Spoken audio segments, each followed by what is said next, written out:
Hi, everyone. My name is Abby Hasling, and I'm an advisor at the Mather Group out in Lafayette, California. And I am joined today by my awesome co-chair of the NAPFA Women's Initiative, Janelle Woods. Janelle, do you want to introduce yourself? Yeah, absolutely. So I am a financial planner and partner with Cooks and Pierce Wealth Management, headquartered in Pittsburgh, Pennsylvania. But I run our office that's here in Akron, Ohio. Semi-long-term NAPFA member. I was actually a NAPFA member years ago and then had to give up my membership when our firm decided to add some insurance as part of its offerings. But since I've been at Cooks and Pierce, we're fee only, so I was able to get my membership back. So I think I've been a member now again for like 6 or 7 years. So yeah, how about you, Abby? How long have you been a NAPFA member? So I have been a NAPFA member since probably 2017 with my first fee-only firm straight out of college. Have been kind of part of the NAPFA gang since my entire career. So yeah, and then been volunteering on the Women's Initiative, on different conference committees, and kind of in different areas throughout NAPFA during that time. But Janelle, I'd kind of love to hear kind of why did you become a financial planner? You know, it's almost by accident, but it was a happy accident. So it was not something I had necessarily searched out, but it is well matched for what I like to do. I mean, ultimately, I like to help people, and I think we all have that in common. So, we're helpers. I'm a problem solver. And honestly, I was always really good at math. I was one of those weird nerdy kids that I did not shy away from math. And so the idea of working with numbers and the investments was really kind of interesting to me. So I got, into an entry-level position with my old firm, and kind of the rest is history. So what about you? How did you end up in here? I'll say kind of the reasons I got in there were very similar. So I was originally studying engineering in college, wanted to be a mechanical engineer, really enjoyed it, but I realized that there was something missing, and it was that social side and that helping people side. And so I started flipping through the course catalog, looking for anything that would kind of give me that still analytical side with the people side. And I happened upon financial planning. I went to Texas Tech, and they have an awesome degree program in it. And so I switched over mid-sophomore year and really just fell in love with the profession at that point. And really the duality of it, of getting that analytical problem solving with the people side and the service side. And so it's such a rewarding career in that sense. And but kind of like any career, it's kind of interesting that women are still underrepresented within the profession. And so, Janelle, why do you think maybe having women in higher roles will really impact the profession in the long run? Well, I'm a little biased, but I think women make better advisors than men. Because at the end of the day, it's all about the relationships, and women are natural relationship builders. So, we have to have great relationships with our clients in order to, get them to do the things that they need to do to help accomplish their goals. And honestly, I, as a woman, I seek out other female professionals when I am looking for services, whether it's doctors or lawyers or attorneys, or I guess attorneys, but CPAs, things like that. I like to work with women because I think women get each other. I mean, we have different needs. There's different ways that we look at the world.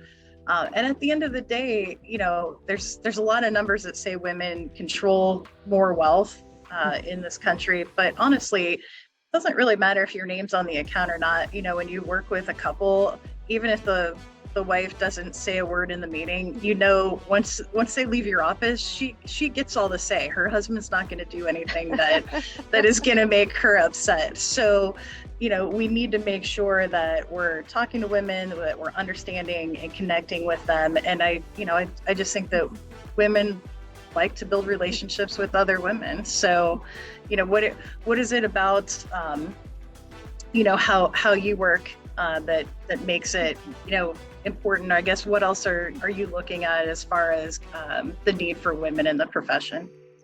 Well, I think the big thing and kind of one of our big goals with the NAPFA Women's Initiative is really supporting the next generation of women advisors. And it's kind of one of those things, if they can't see us, then can't hear us, they're not going to know that this is an opportunity. And so I've really loved how we've been kind of leaning into not only mentoring opportunities, scholarships, just ways to get in front of young women and show them this is an amazing profession.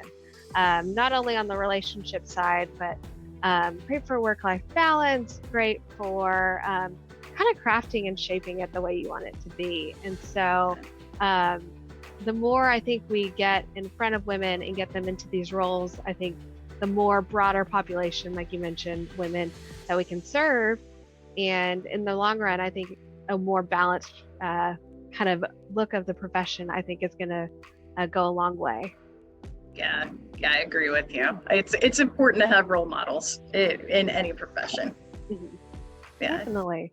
And that's kind of why I also encourage young NAPFA members to kind of volunteer, to start being those role models, learn early on, get involved on committees, and really start meeting people. And I think volunteering is a great way to do that.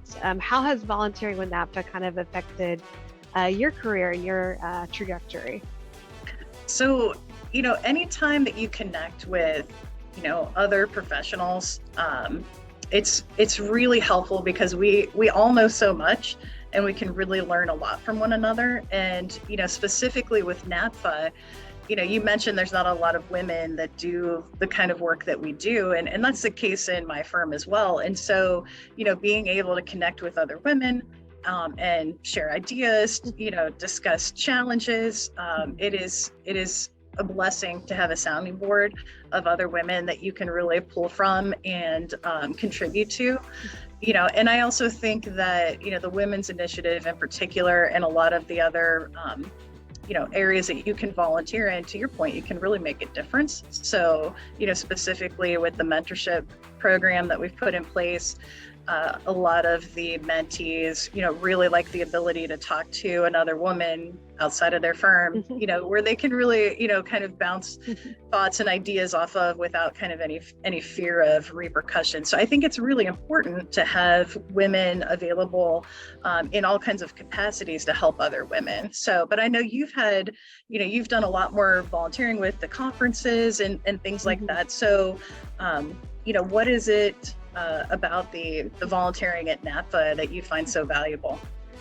I think for me, it's very much the community aspect. So, I mean, for any organization, you can sign up, go to meetings, go home. But when you're actually volunteering and you're problem solving and you're working through projects with people, you really kind of get to learn from new personalities and kind of develop deeper relationships with others. And so, for instance, Janelle and I have been working on the Women's Initiative Committee together for the last 3-ish years, and have really developed a bond where we can kind of joke around when we see each other, bounce ideas off each other, talk about what's going on at work. And I feel like being able to volunteer and build those deeper relationships has really been helpful for me. Yep, absolutely. It's a great organization, and hopefully we continue to build the membership. That's the goal. Well, Janelle, any final thoughts, advice for young women professionals? Just do it, right? I mean, I think that's it. Don't be afraid. Don't be intimidated by the industry, and hop in, take the chance. You're going to love it. It is a fantastic career. So. And I would second all of that and just saying, get involved. No one at NAPFA is scary. So go up, meet people, find a friendly face, and it's an amazing profession. Absolutely. Thanks, Abby. Thanks for the time. You too.